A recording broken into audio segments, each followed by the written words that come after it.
Well, few people here on Earth know what it's like to be up there exploring outer space, but our next guest does. We are joined now by Colonel Chris Hadfield, retired astronaut and best-selling author. Colonel, thanks so much for joining us today and welcome to the show. I'm really pleased. This is a big day in space exploration, so I'm Uh, glad to be with you. It's so exciting. Now, as you know, this is the first crewed mission beyond Earth's orbit in more than half a century. So as a retired astronaut and one who has made history yourself, becoming the first Canadian to walk in space, the first Canadian to command the ISS, what does this mission mean to you? And how historic is this moment as the Artemis II returns? I'll take the second question first. It's really historic. Nobody has ever left Earth orbit except Americans. No other country, no Soviet astronaut or Russian or Chinese astronaut has ever done it. The very first country after the United States to have someone leave Earth is Canada. And everybody should take pride in that and recognize what Jeremy Hansen has done on behalf of us all. But how I'm feeling about it, just really keenly interested and excited. So proud of how well Jeremy and his crew has done, what Canada has done to get us here, what it means for the future.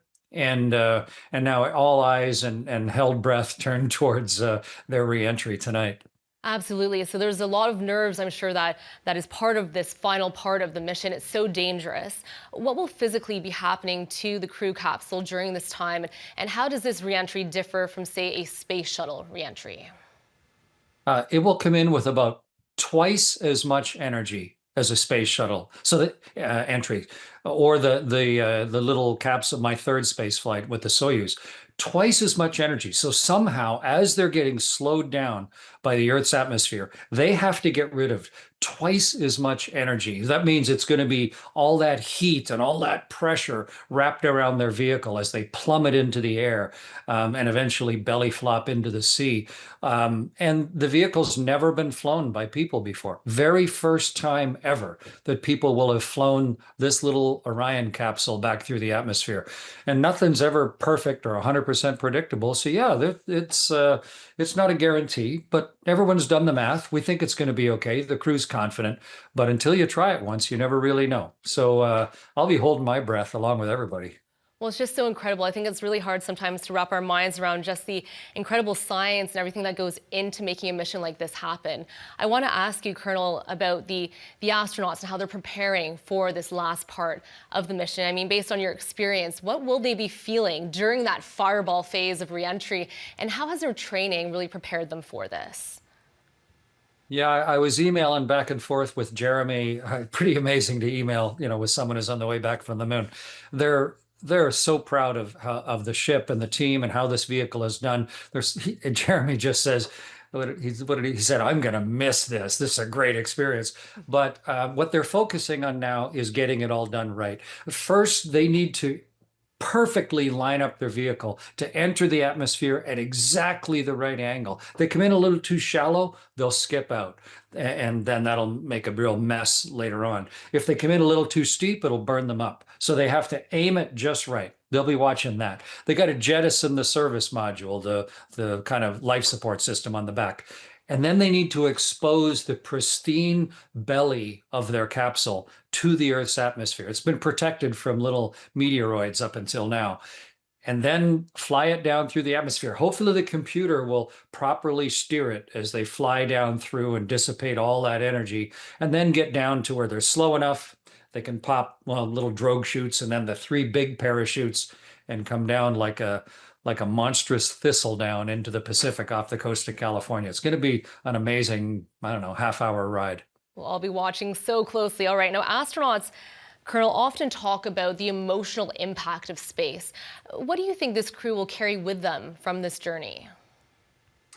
The way it works is your emotions get sort of trapped in lag behind you because there's so much amazing new stimulation, so unbelievably different things in your life, and you just can't keep up. You can't see fast enough. You can hardly even feel fast enough for what those four people have been through, and they've been doing their best to share it, but even they admit it. They're just fumbling for enough vocabulary to let people know how this feels and how it actually looks. They'll have taken tens of thousands of pictures.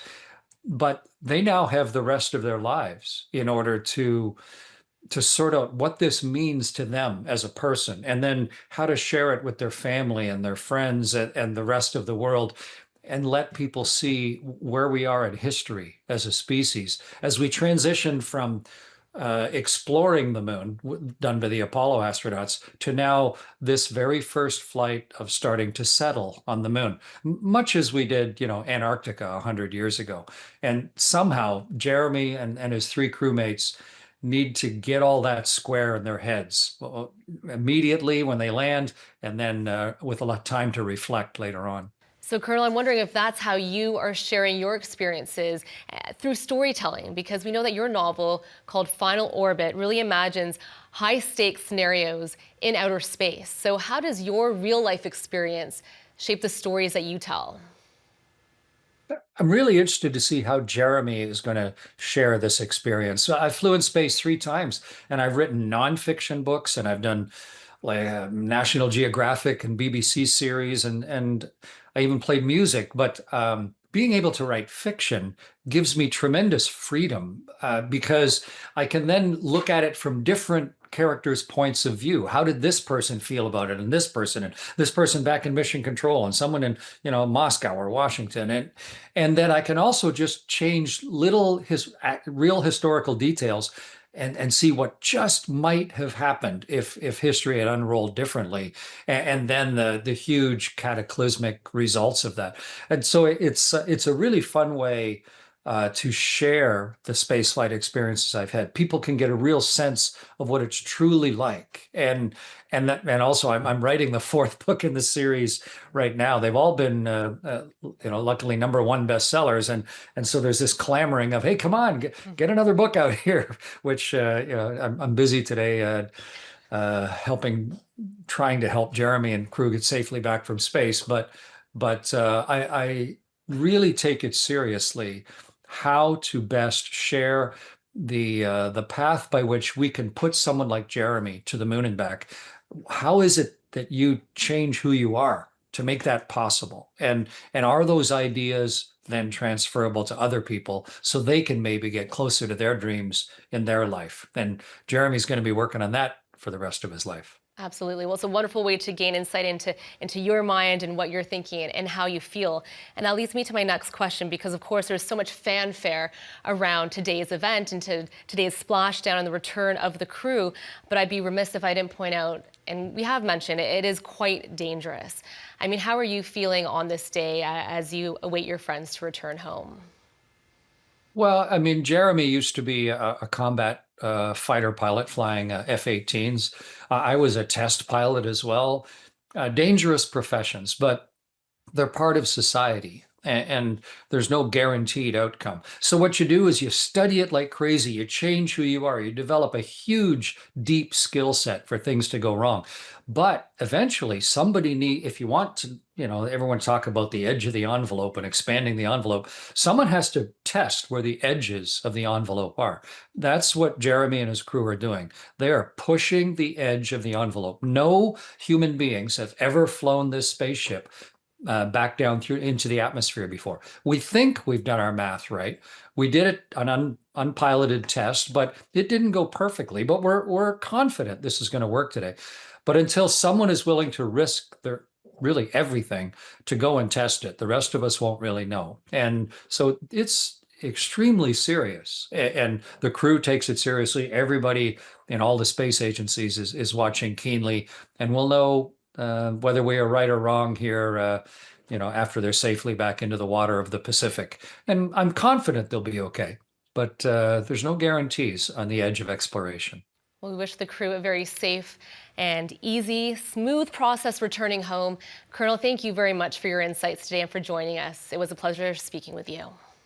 Thank you, Miranda. Go, Jeremy, and go, Artemis. As we say in the business, soft landings. Absolutely. That is Colonel Chris Hadfield, retired astronaut and best-selling author.